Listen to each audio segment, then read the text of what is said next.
Next 9 news देख रही है आप और मैं हूं आपके साथ प्रज्ञा सिंह। स्वागत है दर्शकों आप सभी का मेरे खास प्रोग्राम सत्ता से सवाल में। सत्ता से सवाल में आज बात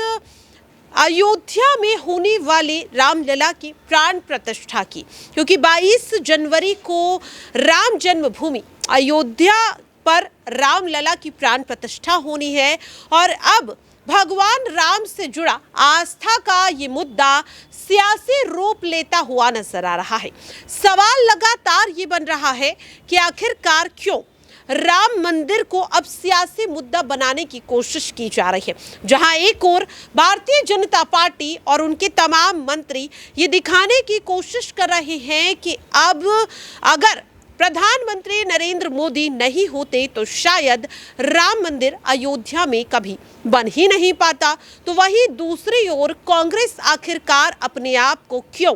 राम मंदिर के प्राण प्रतिष्ठा कार्यक्रम से दूर रखती हुई नजर आ रही है। एक समय में कांग्रेस पार्टी ही थी जिसने राम मंदिर को बनवाने का मोर्चा अपने हाथों में लिया, फिर आखिरकार वही कांग्रेस पार्टी क्यों अपने आप को अब अयोध्या से दूर करती हुई नजर आ रही है। कांग्रेस पार्टी के राष्ट्रीय अध्यक्ष मल्लिकार्जुन खड़गे और पूर्व अंतरिम अध्यक्ष सोनिया गांधी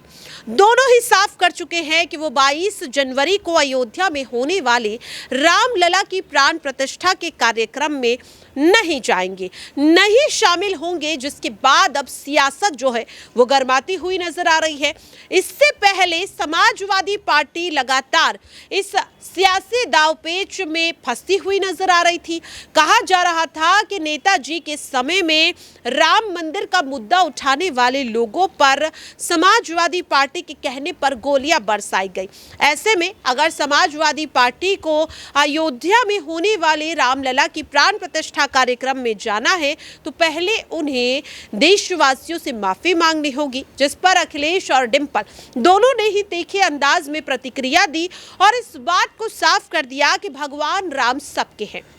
भगवान जिसे बुलाएंगे वो जाएगा और उसे जाने से कोई रोक भी नहीं पाएगा। समाजवादी पार्टी जैसे ही राम मंदिर पर छिड़ी सियासत से बाहर निकलती है तो अब कांग्रेस पार्टी इस सियासत का शिकार होती हुई नजर आती है। सवाल ये है कि आखिरकार क्यों कांग्रेस पार्टी इस पूरे मुद्दे से अपने आप को दूर रखती हुई नजर आ रही है। क्या इसकी वजह यह है कि 14 जनवरी को कांग्रेस की भारत जोड़ो न्याय यात्रा की शुरुआत होने जा रही है, लेकिन चाहे मीडिया हो या सोशल मीडिया, हर जगह चर्चा 22 जनवरी को होने वाली अयोध्या में रामलला की प्राण प्रतिष्ठा के कार्यक्रम की है और इस बात से कांग्रेस नाराज है कि आखिरकार क्यों कांग्रेस की भारत जोड़ो न्याय यात्रा की चर्चा नहीं हो रही और हर कोई बात कर रहा है रामलला के प्राण प्रतिष्ठा कार्यक्रम की। आखिरकार मल्लिकार्जुन खड़गे और सोनिया गांधी के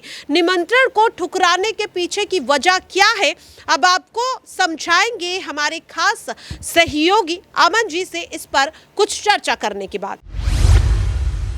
तो देखिए अमन जी, जिस तरीके से अगर बात करें तो 22 जनवरी को राम जन्मभूमि अयोध्या में कार्यक्रम है रामलला की प्राण प्रतिष्ठा का, जिसे लेकर कई लोगों को निमंत्रण भेजा जा रहा है। राजनीति में भी कई नेताओं को निमंत्रण भेजा गया, लेकिन यहाँ पर देखा गया कि पहले समाजवादी पार्टी को लेकर के कहा जाता है कि माफ़ी मांगनी होगी, क्योंकि जिस तरीके से देखा गया कि मुलायम सिंह यादव के समय में गोलियाँ चलवाई गई और उसे लेकर के माफ़ी मांगनी होगी, ये बात कही जा रही है। अब निमंत्रण भेजा गया कांग्रेस के राष्ट्रीय अध्यक्ष मल्लिकार्जुन खड़गे और पूर्व अंतरिम अध्यक्ष रही सोनिया गांधी को, दोनों ने निमंत्रण को ठुकरा दिया। अब इसे लेकर भी सियासत हो रही है। सवाल ये है कि भगवान के घर जाना ना जाना आपकी निजी इच्छा है, आप जाएंगे बहुत अच्छी बात है, नहीं जाएंगे तो भी किसी को कोई दिक्कत नहीं होनी चाहिए, लेकिन जिस तरीके से इस पूरे मामले को, इस बयान को एक राजनीतिक रूप देने की कोशिश भारतीय जनता पार्टी कर रही है तो इस पर सवाल सवाल यही रहेगा कि ये कितना सही है। आखिरकार क्यों समय समय पर बीजेपी भगवान को राजनीति से जोड़ रही है और लोकसभा चुनाव में इसका किस तरीके का फायदा जो है वो होता हुआ नजर आएगा? देखिए प्रज्ञा जी, अगर सीधे तौर पर देखा जाए तो बीजेपी की लड़ाई अगर हम देखें तो कांग्रेस पार्टी के साथ ज़्यादा है। उसको पता था कि कांग्रेस पार्टी से कोई भी अगर हम निमंत्रण भेजेंगे तो नहीं आएंगे, क्योंकि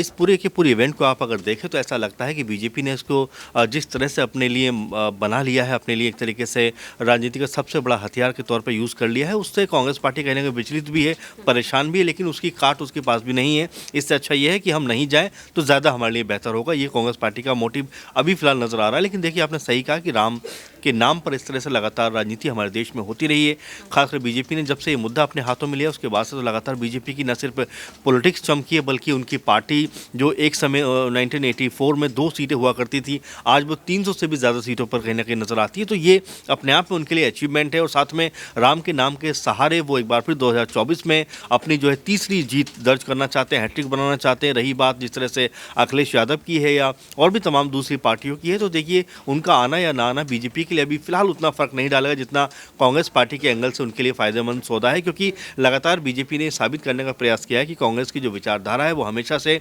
राम के खिलाफ रही है। उनकी आस्था को लेकर सवाल उठाए गए हैं, लेकिन वही नरेश अग्रवाल जो बीजेपी में इस समय मौजूद हैं, वही जब राम के ऊपर बात करते थे उनके ऊपर आज कोई बात नहीं कर रहा है। तमाम सारे कटाक्ष जो स्वामी प्रसाद मौर्य आज भले ही सपा में है लेकिन एक समय बीजेपी में थे, तो ये कहने का मतलब है कि बीजेपी ने कहीं ना कहीं पूरी तरीके से इस पूरे के पूरे इवेंट को कैप्चर कर लिया है। और इसी के सहारे अब उसको पता है कांग्रेस पार्टी अगर आएगी तब भी और नहीं आएगी तब भी उसी का इसमें फ़ायदा होने वाला है। क्योंकि अगर इसकी पूरे हिस्ट्री में जाएं तो कांग्रेस पार्टी का सबसे ज़्यादा इसमें कह सकते हैं शुरुआती दौर में अगर कहें तो चाहे जो देश के प्रथम प्रधानमंत्री थे जवाहरलाल नेहरू, उन्होंने ही इन मूर्तियों को उनके अंदर रखवाया था। उसके बाद 87 में राजीव गांधी सरकार ने इसके ताले खुलवाए। तो ऐसे में कांग्रेस पार्टी भी इसके ऊपर राजनीति कर सकती थी, लेकिन आज तक देखा गया कांग्रेस पार्टी ने हमेशा इस मुद्दे के ऊपर ना तो खुलकर अपना मत रखा है और ना ही इसके खिलाफ कोई बात की है। इसीलिए मेरे ख्याल से वो इस बार भी नहीं जा रहे, ताकि ये साबित हो कि कम से कम कांग्रेस पार्टी ने राम के नाम पर जो राजनीति नहीं करने का फैसला किया था वो आज भी उनका फैसला जारी है और इस पर वो पूरी तरीके से अडिग है। अच्छा अमन जी, ये भी कहा जा रहा है कि कांग्रेस पार्टी का इस कार्यक्रम में ना जाना, इसके पीछे की वजह यह है कि 14 जनवरी को भारत जोड़ो न्याय यात्रा की शुरुआत हो रही है और उसकी शुरुआत होने से पहले ही उसे रोकने की बात कही जा रही है क्योंकि मणिपुर से, हालांकि वो मुद्दा अलग है। लेकिन ये कहा जा रहा है कि मीडिया जिस तरीके से इस वक्त तवज्जो राम मंदिर के मुद्दे को दे रही है और भारत जोड़ो न्याय यात्रा की चर्चा कहीं नहीं है, तो इस बात से कांग्रेस नाराज है और इसीलिए वो रामलला के जो मंदिर है प्राण प्रतिष्ठा कार्यक्रम में नहीं जाना चाहती। तो इस दावे को किस तरीके से आप देख रहे हैं? देखिए प्रज्ञा जी, पहले भी इस तरह की बातें होती रही हैं। पवन खेरा जो प्रवक्ता हैं कांग्रेस पार्टी के, लगातार ये बात कहते रहे हैं कि हमारे नेताओं को आप कितने कह सकते हैं कितनी देर चेहरे पर टीवी पे दिखाते हैं उनके चेहरे, वहीं बीजेपी के नेता दिन दिन भर नजर आते हैं। तो ये बात पहले भी होती रही है, इसीलिए कांग्रेस पार्टी ने तमाम सारे जो एंकर पत्रकार थे उनको बॉयकॉट का उनका सिस्टम बना लिया था। तो ये कोई नई बात नहीं है, लेकिन हाँ ये ज़रूर कहा जाएगा, आपने बिल्कुल सही बात कही कि जिस तरह से भारत जोड़ो न्याय यात्रा की बात होनी चाहिए थी वैसी बात नजर नहीं आ रही। और कांग्रेस पार्टी को डर है कि अगर वो वहाँ पर जाते हैं तो कहीं उनके इस जो न्याय यात्रा का रंग जो है वो कहीं फीका ना पड़ जाए। यही वजह है कि लगातार जो कांग्रेस के बड़े आला नेता हैं वो इससे बच रहे हैं और ये बात कहते हुए नजर आ रहे हैं कि राम जो है वो बीजेपी के नहीं है, बीजेपी जो इसकी ठेकेदार नहीं है। आने वाले समय में जब भी ज़रूरत होगी हम जाएंगे, हमारी पार्टी के लोग जाएंगे। और जिस तरह से बीजेपी ने इस पूरे इवेंट को अपने लिए कह सकते हैं कि आयोजित किया है, उससे ये लग रहा है कि बीजेपी ये समझ बैठी है कि पूरी तरह से वो इसके ठेकेदार हैं, इसको उन्होंने ही बनवाया है। जबकि दिग्विजय सिंह का बयान सुने वो ये कहते हैं कि राम मंदिर का जो निर्णय है वो सुप्रीम कोर्ट से हुआ है, वहीं बनाने की जो प्रक्रिया में जो धन लगना चाहिए था वो तमाम लोगों ने चंदा करके दिया है। तो इसमें बीजेपी किस तरह से इन्वॉल्व है और किस तरह से राजनीति कर रही है इस पूरा देश देख रहा है। फिलहाल पूरे के पूरे मामले पर अगर हम गौर से देखें तो कहीं ना कहीं कांग्रेस पार्टी अपने आप को इसमें बैकफुट पर पा रही है, इसीलिए वो इसके ऊपर ना तो हाँ कर पा रहे थे और ना ही ना कर पा रहे, और ना भी जब किया है तो भी तमाम सारे जो बीजेपी के लोग हैं वो निकल के सामने आ गए कि भाई आपकी जो राम विरोधी सोच थी वो एक बार फिर जो है सामने आ गई। अब देखना ही होगा कि न्याय यात्रा को कितनी तवज्जो लोगों की तरफ से मिलती है, क्योंकि फिलहाल मीडिया में तो कहीं उसका आता पता है नहीं। तो देखा आपने और सुना भी कि किस तरीके से उन्होंने भी इस पूरे मामले पर अपनी प्रतिक्रिया देते हुए बताया कि आखिरकार क्यों अब राम मंदिर में होने वाली प्राण प्रतिष्ठा को लेकर के सियासत की जा रही है, लोकसभा चुनाव के लिए किस तरह से इस पूरे मामले को एक सियासी रूप देने की कोशिश की जा रही है। लेकिन सवाल दर्शकों यही है कि भगवान श्री राम के प्राण प्रतिष्ठा कार्यक्रम को सियासत से जोड़ना क्या सही है? क्या लोकसभा चुनाव के लिए इस मुद्दे चूल्हे पर सियासी रोटियां सेकना सही है? आप अपनी राय कमेंट बॉक्स में शेयर कर सकते हैं। फिलहाल के लिए मेरे खास प्रोग्राम 70 से सवाल में इतना ही। बाकी की अपडेट्स के लिए आप बने रहे नेक्स्ट 9 न्यूज़ के साथ।